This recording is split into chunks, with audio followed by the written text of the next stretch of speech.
الرحمن الرحيم والصلاة والسلام على رسول الله. مساء الخير. راح نخدم معكم سريعا وصفة لعلاج الكحة، وصفة علاج طبيعي للكحة وللسعال مهما كانت قسوة أو صعوبة هذا السعال. 3 ليالي على الأكثر من هذا المزيج، كل ليلة راح تخلصوا بحول الله من السعال وراح تخف الحدة بشكل كبير. المكونات هي ملعقة زنجبيل مرحي، ملعقة عسل، وقليل من عصير الليمون. راح نضيف العسل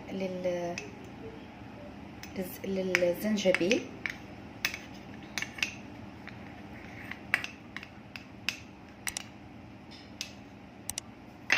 راح نضيف ملعقة مليئة من الليمون، وراح نخلط المزيج. فقط الملاحظة المهمة أنه هذا المزيج قاسي شوية، يحرق يعني طعمه لاذع لكنه مفيد جدا، يعني مفيد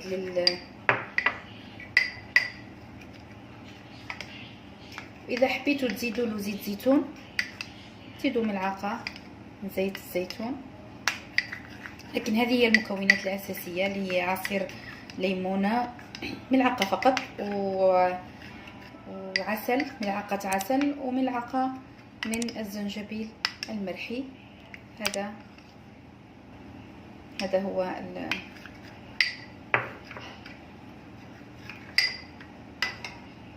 أتمنى أنه القوام ظاهر.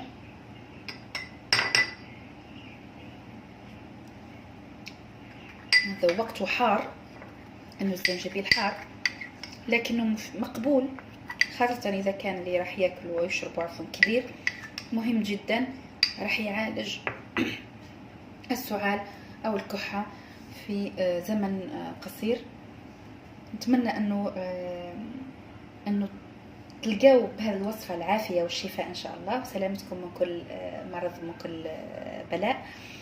يا ريت تعملوا لنا اشتراك للقناة، تضغطوا على جرس التنبيهات ليصلكم كل جديد، وأيضا تتركوا لي تعليقاتكم واستفساراتكم، وأي شخص لقى الفايدة في هالوصفات يا ريت يخلي لنا تعليق. ولكم كل الشكر والمحبة، وألف عافية لكل مريض. والسلام عليكم ورحمة الله.